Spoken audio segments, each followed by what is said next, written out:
and welcome to the Patreon exclusive edition of Black, White, and Red All Over. I'm the hardest working man in comics. I'm Ryan Seymore, owner of Comic Town in Columbus, Ohio. And guess what? We're going to chit-chat with Rye to find out some things, secret Rye Corps members only, that is you guys. So, sir, consider me just an interviewer, a person that's curious. Yeah. First and foremost, what was your first comic book? The first one I ever picked out for myself, or the first one I ever read? Regale me either way. Which one floats your boat? Ooh, that's toughy. Okay, the first one, the first one that I absolutely fell in love with was a Spider-Man one with Hobgoblin in it.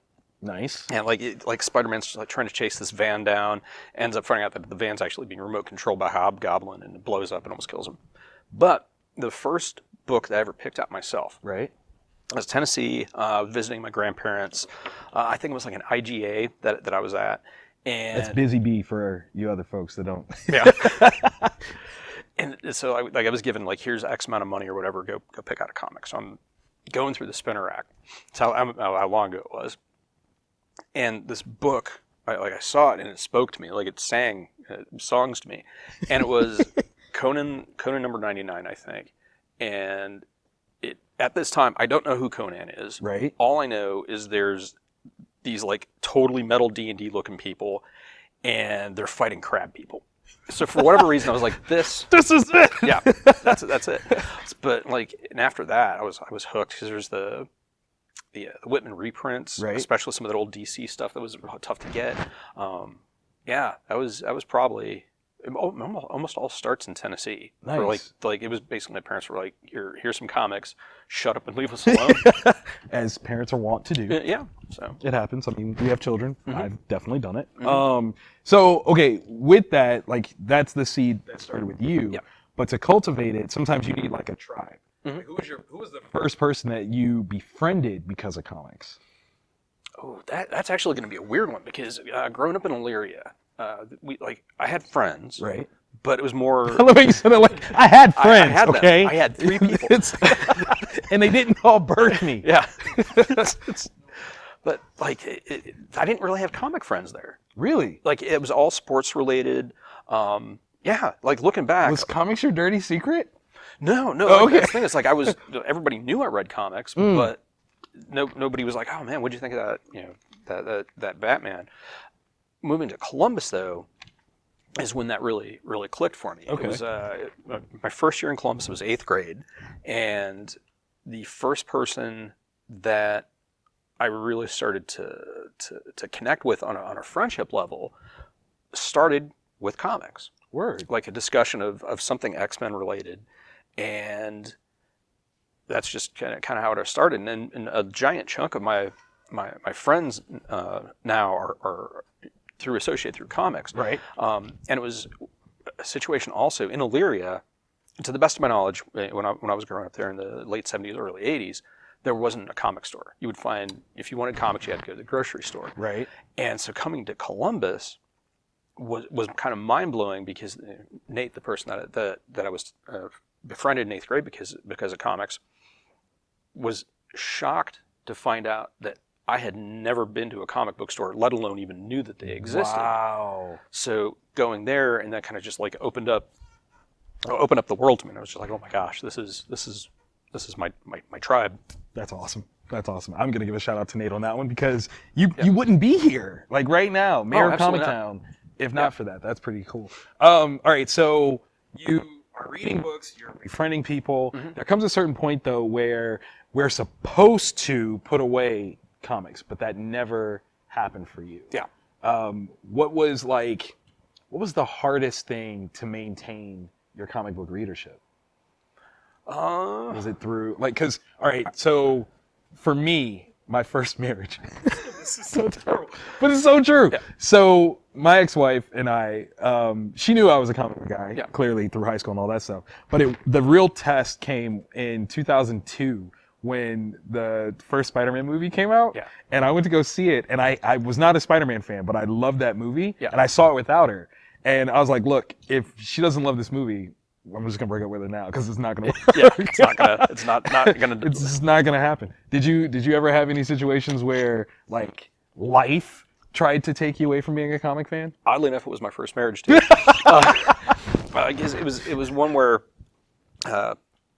middle of my college years, really was trying to find a better version of myself rather than just realizing there's no better version of myself. There's just being comfortable with myself and learning to love myself. So, yeah, moving away from comics, and it was a few years before I got back into it. And when I did, I just dove both feet first back in. So it was like, this is my jam. This is a part of who I am as a person. So, yes. Oh God, it makes me so happy. Okay, so your route to becoming mayor of Comic Town. Mm-hmm. What was the first thing? Like, what was your first job here? Because you didn't start Comic Town. Yeah, no. I was very fortunate to get in not on the ground floor. My first job at a comic store was actually not at Comic Town. It was at Wizard Comics, which was the first one I went to, and it wasn't like a full on legit job. It was one of those, like, we'll give you store credit if you just go in the back of the store and make bags and boards or tape comics. I'm like, sure, whatever. I'll start, yo. so I do that. Wizard Comics unfortunately goes out of business. Right. And Terry Welchmeyer, the originator of Comic Town, put in a store right in that very same physical location, and almost immediately afterwards. So I apply for a job there because Nate, my friend, was working there. So I apply for a job. I get rejected because I'm not Comic Town material. What? Yeah, that was like, I don't Wait, know. Really? Yeah. So I was like, okay, cool. I mean, maybe I'm not. And then Jeff Hatton opens up what at the time would have been the third Comic Town store. And so I start very similar to Wizard Comics, making bags and boards, and then eventually brings me on as an actual paid employee. And through this crazy chain of events, ends up where Jeff wants to move. He no longer, being a small business owner, there are certain pressures and like different things that you feel behind the scenes that nobody else really knows about. And he wanted to take a job more at corporate level, so where he wouldn't have to worry about those things anymore. Okay. Which would make sense. Sure, it's growth and yeah. And that point he was just like, would you like to buy the store? Yes, I would like to do that. So it was like, I was in my 20s, I was like 25 or 26 when it happened. And yeah, it just, I had nothing to lose. Yeah, so that's just how I. What I love about this, he wasn't Comic Town material, so he started Rycor and then bought the damn thing. He's like, you will learn today. Yeah, I need to revise the story so it sounds like way more vindictive and badass, like Count of Monte Cristo. But no, I was just like, no, this works. This works. Yeah, it's like, yeah, I'm just there, like Galactus. Like, well, I can say that for the many years that I've known, oh my God, it has been a long time. Yeah, like don't think about it because we're into decades. Yikes. That's so, okay. So for the many years that I've known you though, you've definitely been like one of the coolest guys in the comic game. Cause I mean, I was a teenager when I first met you, and you were very like, I mean, you didn't know me from anything, but you were very like welcoming to me into the store. This is at the old location, and have luckily, thankfully, brought me along on this one. What would you do to entice young readers now? Like, I mean, I think at the time, like, I mean, we're talking the 90s, so there was a little bit more of a fervor for the book side of things. How do we get that back, in your opinion? That's a good question. Because the digital market is a thing, right? And there's a generation that's coming out that is not like, they're not married to the paper product, right? Because like they have your tablet, you have your phone. That's a really interesting question. Something that I struggle with at times. But if you can get people into stores, that's key. Once you get them in the door, lock them. Don't trap them. Don't let them out. But I think we also need to figure out a way to not necessarily get them in the store, but go to them. Whether that's kiosks at the mall during holiday shopping season, programs at the library. If your shop is big enough like mine, figure out how to have programs at the shop, right? And get people coming in, because once you get them in, and once you find out, like through conversation, like what's your favorite movie genre or whatever, and then you can kind of start steering them towards, okay, if you like science fiction, we got Star Wars. You like Marvel movies, we got Thor, and just get those books into their hands.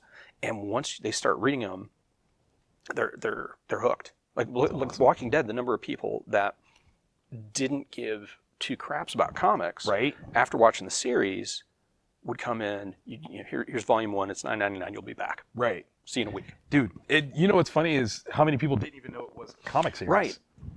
The Boys, that did it too. Like, I had my parents are like, have you heard about this new superhero thing called The Boys? I'm like, oh, it's a great series. Yeah. Like, it's a good book. Wait, what? Yeah. It's been around forever. Yeah. Oh, that's awesome. Preacher. Oh, Preacher. Yeah. Yes. So that's the thing is just getting the stuff into people's hands, and that's the trick. And as a collective with the industry and the creators and the shop owners, we can all figure out a way to better do that. Right.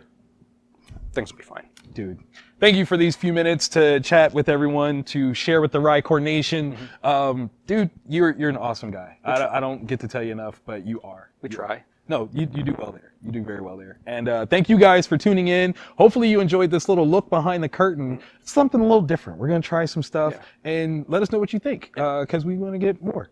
Maybe next week we'll have another creator that will, like, roast. A creator roast. Oh my God. That's happening.